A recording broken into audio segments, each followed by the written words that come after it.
ఈ beautiful peplum top or short kurti ఈజీగా ఎలా కట్ చేసుకోవాలో చూద్దాము. అలాగే రెడీమేడ్ స్టైల్‌లో ఫ్రంట్ అండ్ బ్యాక్ నెక్స్ 2 షార్ట్‌గా ఉన్నప్పుడు షోల్డర్ ఎంత పెట్టుకోవాలి? అండ్ ఈజీగా ఈ ఫ్రిల్ హ్యాండ్స్ అనేవి ఎక్కువ గేరాతో ఎలా స్టిచ్ చేసుకోవాలి? అనేవన్నీ 2 వీడియోస్‌లో మనం చూడబోతున్నాము. ఇదొచ్చేసి పార్ట్ 1 అనమాట. దీంట్లో మొత్తం కటింగ్ చూసేద్దాము. నెక్స్ట్ వీడియోలో నేను స్టిచ్చింగ్ పోస్ట్ చేస్తాను. ఇక్కడ మొత్తం కుర్తీ లెంత్ వచ్చేసి మనకి 20 inches.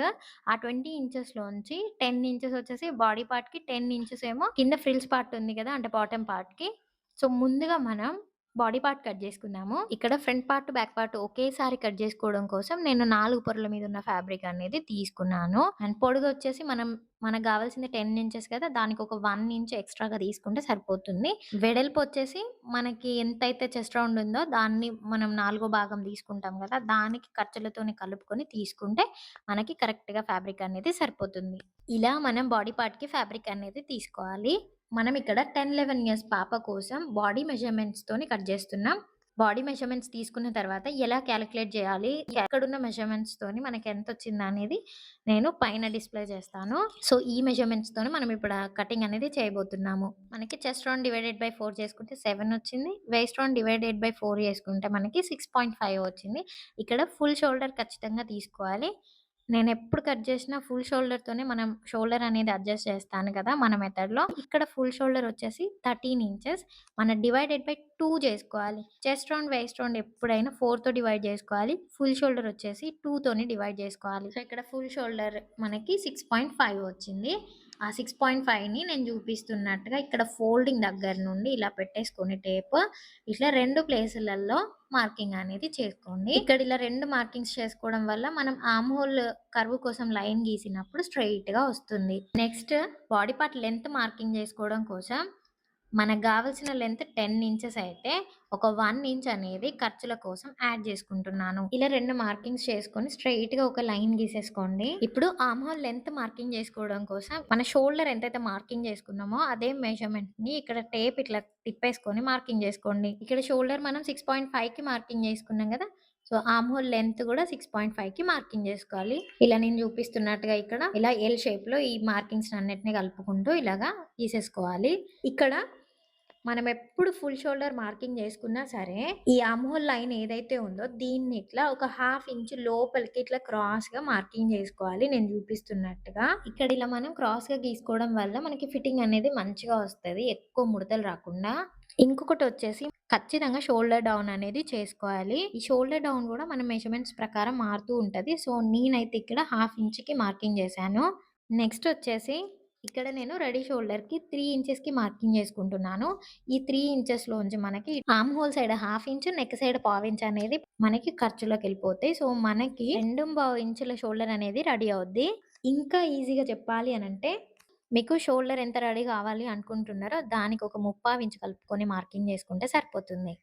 Next chest round marking కోసం ఈ ఆర్మ్ హోల్ లైన్ ఏదైతే ఉందో దీనిపైన మన చెస్ట్ రౌండ్ ఎంతైతే ఉందో దాన్ని 4 తోని డివైడ్ చేసుకొని ఇక్కడ మార్కింగ్ చేసుకోండి. మనకిక్కడ 7 వచ్చింది కదా! సో, 7కి నేను మార్కింగ్ చేసుకున్నాను. అండ్ వేస్ట్ రౌండ్ బై 4 చేసుకుంటే ఎంతైతే వచ్చిందో అంతకి ఇక్కడ మార్కింగ్ చేసుకోండి. ఒకవేళ మీరు డాట్స్ వేసుకున్నట్టయితే ఇంకొక 1 ఇంచ్ అనేది యాడ్ చేసుకోండి. సైడ్ ఖర్చుల కోసం నేనిక్కడ 2 ఇంచెస్‌కి మార్కింగ్ చేసుకుంటున్నాను. చెస్ట్ మార్కింగ్ దగ్గర, అలాగే వేస్ట్ మార్కింగ్ దగ్గర. సో, ఇప్పుడు ఈ పాయింట్స్‌ని కలిపేయండి. ఇక్కడి నుంచి ఇక్కడికి, ఇక్కడి నుంచి ఇక్కడికి. ఇలా స్కేల్ తీసుకొని స్ట్రెయిట్‌గా కలిపేసుకుంటే సరిపోతుంది. ఇక్కడ ఖర్చులనేవి ఎంతివ్వాలో అది మీ చాయిస్. ఇప్పుడు ఆర్మ్ హోల్ దగ్గర కర్వ్ కోసం నేను చూపిస్తున్నట్టుగా టేప్ ఇట్లా స్ట్రెయిట్‌గా పెట్టేసుకోండి. పెట్టేసుకొని మిడిల్ పాయింట్‌కి ఒక మార్కింగ్ చేసుకోండి. నెక్స్ట్ ఇలా కర్వ్ స్కేల్ తీసుకోండి. ఈ 2 పాయింట్స్ ఈ ఫిట్టింగ్ పాయింట్ అలాగే ఇప్పుడు మనం చేసుకున్న మార్కింగ్ 2 మ్యాచ్ అయ్యేలాగా పెట్టేసుకొని ఇలా చిన్నగా కర్వ్ గీసేసుకోండి. ఇప్పుడిలా చెక్ జేసుకోండి. మనకి మాక్సిమం కరెక్టే వస్తుంది. ఇలా నేను చెప్పినట్టుగా షోల్డర్ ఎంతైతే తీసుకున్నామో అంతే ఆర్మ్ హోల్ తీసుకున్నట్టయితే బిగినర్స్ అయితే ఎంత తీసుకోవాలనే కన్‌ఫ్యూజన్ లేకుండా ఇలా ఈజీగా మార్కింగ్ జేసుకోండి. ఇక్కడ నేను 2 ఇంచెస్ లెంగ్త్‌తో బ్యాక్ నెక్ అనేది బోట్ నెక్ డ్రా చేస్తున్నాను. మీకు నచ్చిన షేప్ మీరు డ్రా జేసుకోవచ్చు. నెక్స్ట్ మనం ఫ్రాక్స్ ఎప్పుడు స్టిచ్ చేసినా సరే, ఇక్కడ నడుము దగ్గర, సైడ్ ఖర్చుల దగ్గర ఒక హాఫ్ ఇంచ్ గానీ, 1 ఇంచ్ గానీ పైకి మార్క్ చేసుకొని కట్ జేసుకోవాలి. ఇలా మార్క్ జేసుకోవడం వల్ల మనకి సైడ్ ఫిట్టింగ్ అనేది ఇట్లా కిందికి వేలాడినట్టుగా గాకుండా మంచిగా షేప్ అనేది మంచిగా వస్తది. ఫిట్టింగ్ గూడా బావుంటది. సో, ఇప్పుడు నేను చూపిస్తున్నట్టుగా వేస్ట్ పాయింట్, మిడిల్ పాయింట్ నుంచి అలాగే మనం జేసుకున్న మార్కింగ్ దాకా స్ట్రెయిట్‌గా ఒక లైన్ గీసేసుకోండి. ఇప్పుడు మనం కటింగ్ జేసుకుందాము. సో, కటింగ్ జేసుకునే ముందు నెక్ దగ్గర ఇట్లా చిన్న నాచ్ బెట్టుకోండి. అంటే చిన్న కట్ బెట్టుకోండి. మనకి నెక్స్ అనేవి ఇప్పుడే కట్ జేయము. స్టిచ్చింగ్ జేసుకునేటప్పుడు కట్ జేస్తాము. ఇప్పుడు ఆర్మ్ హోల్ దగ్గర స్టార్ట్ జేసేసి, ఇలా ఈ షేప్ ఎలాగైతే ఉందో అలాగే కట్ చేసుకుంటూ వచ్చేయండి. అండ్ ఇక్కడ ఇంకొకటి, ఈ లెంత్ అనేది మనం పైన హాఫ్ ఇంచ్ డౌన్ జేసినాం గదా! సో, ఆ డౌన్‌కి షోల్డర్ మిడిల్‌లో ఒక పాయింట్ పెట్టుకొని, ఆ పాయింట్ నుంచి కిందకి మళ్ళీ ఒకసారి మెజర్ జేసుకోండి. చేసుకుంటే కింద మనకి హాఫ్ ఇంచ్ అనేది తగ్గుతుంది గదా! సో, ఆ హాఫ్ ఇంచ్ కింద మార్క్ చేసుకొని కట్ జేసుకోండి. సో, ఇదొచ్చేసి బ్యాక్ పార్ట్. అది పక్కన పెట్టేసుకోండి. ఫ్రంట్ పార్ట్‌కి నెక్ లెంత్ అనేది 4 ఇంచెస్ తీసుకుంటున్నాను. సో, 4 ఇంచెస్‌కి ఇట్లా మార్కింగ్ జేసుకోండి. ఇక్కడ 4 ఇంచెస్ అయినా గూడా ఈ మెజర్‌మెంట్‌కి నార్మల్ లెంత్ అనమాట. సో, బ్యాక్ నెక్ అనేది 2 ఇంచెసే పెట్టుకుంటున్నాం గాబట్టి, మనం షోల్డర్ అనేది మనం ఫుల్ షోల్డర్ తీసుకున్నాము. సో, ఇలా గీసేసుకొని చిన్నగా రౌండ్ షేప్ ఇస్తున్నాను. మీకు నచ్చినట్టుగా మీరు షేప్ అనేది ఇచ్చుకొని డ్రా చేసుకోవచ్చు. ఇదొచ్చేసి ఫ్రంట్ పార్ట్ గదా! సో, ఆర్మ్ హోల్ దగ్గర లోతనేది కంపల్సరీగా తీసుకోవాలి. నేను చూపిస్తున్నట్టుగా టేప్ బెట్టేసి హాఫ్ ఇంచ్ లోపలికి మార్క్ చేసుకొని, ఈ 2 పాయింట్స్‌ని కలుపుకొని బ్యాక్ ఆర్మ్ హోల్ షేప్ ఎలాగైతే ఉందో అలాగే హాఫ్ ఇంచ్ గ్యాప్‌తోని ఇలా మార్క్ జేసుకోండి. మార్క్ చేసుకొని కట్ జేసేసుకోండి. ఇక్కడికి మన బాడీ పార్ట్ కటింగ్ అయిపోయింది. ఇప్పుడు కింద బాటమ్ పార్ట్ ఎలా కట్ జేసుకోవాలో చూద్దాము. సో, దానికోసం ఇందాక మనం బాడీ పార్ట్‌కి ఎలాగైతే ఫోల్డ్ చేసుకున్నామో అలాగే 4 ఫోల్డ్ మీద ఫ్యాబ్రిక్ తీసుకోండి. అండ్ ఇక్కడ 2 లేయర్స్ వస్తాయన్నమాట. ఒక లేయర్ వచ్చేసి ఫ్రంట్‌కి, ఇంకొక లేయర్ వచ్చేసి బ్యాక్‌కి.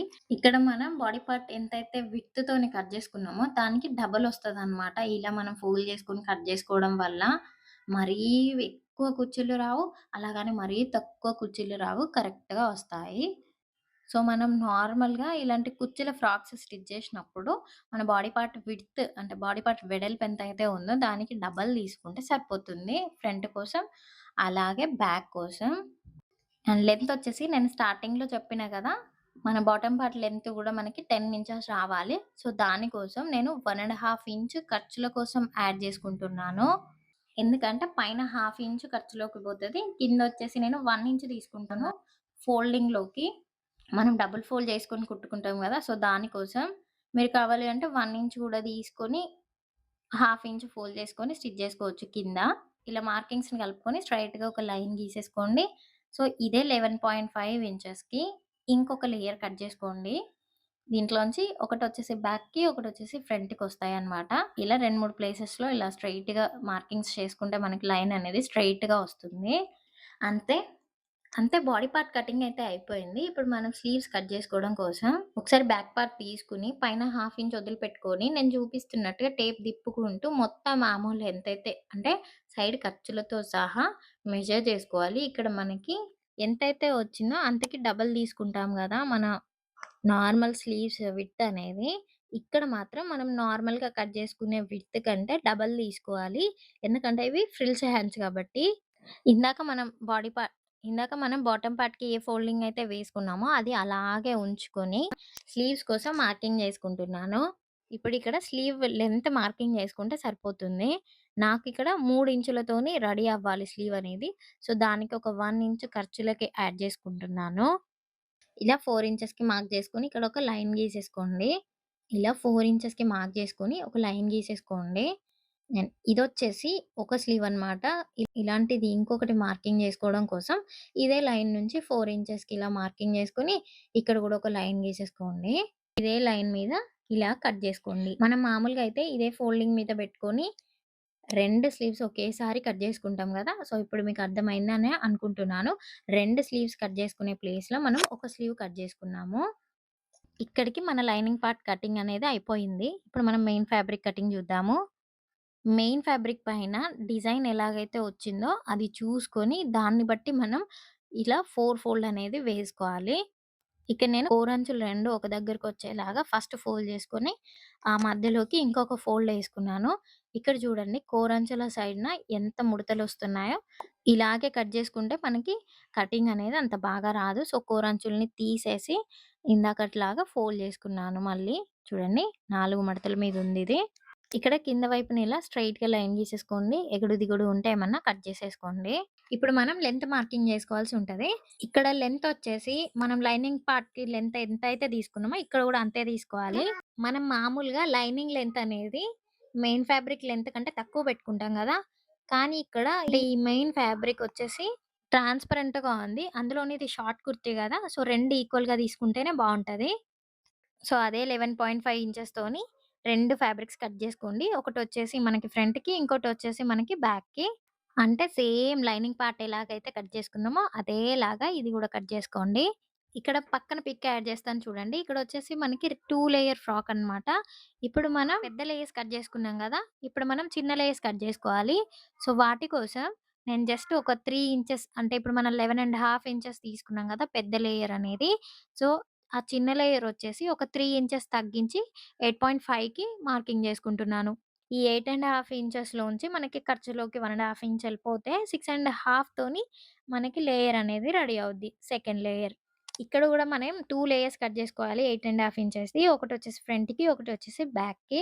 ఇప్పటికి మనం లైనింగ్‌తో కలిపి 6 లేయర్స్ కట్ చేసుకున్నామనమాట. ఫ్రంట్‌కొచ్చేసి 3, బ్యాక్‌కొచ్చేసి 3. ఇప్పుడు main fabric body part cut జేసుకోవడం కోసం మెయిన్ ఫ్యాబ్రిక్ పైన ఇట్లా బాడీ పార్ట్ పెట్టేసుకొని చుట్టూరా కొంచెం ఎక్స్‌ట్రాగా ఉండేలాగా కట్ జేసేసుకోండి. ఇంతటితో మన పూర్తి కటింగ్ అనేది అయిపోయింది. నెక్స్ట్ వీడియోలో స్టిచ్చింగ్ పోస్ట్ చేస్తాను. సో, వీడియో మీకు యూజ్‌ఫుల్ అనిపిస్తేనే లైక్ చేయండి. ఇంకెవరికైనా యూజ్ అవుతుంది అనిపిస్తే షేర్ చేయండి. ఏదైనా డౌట్ ఉన్నా, ఏదైనా సజెస్ట్ చేయాలి అనుకున్నా కింద కామెంట్ చేయండి. Thank you so much for watching and subscribe చేసుకోవడం అస్సలు మర్చిపోవద్దు.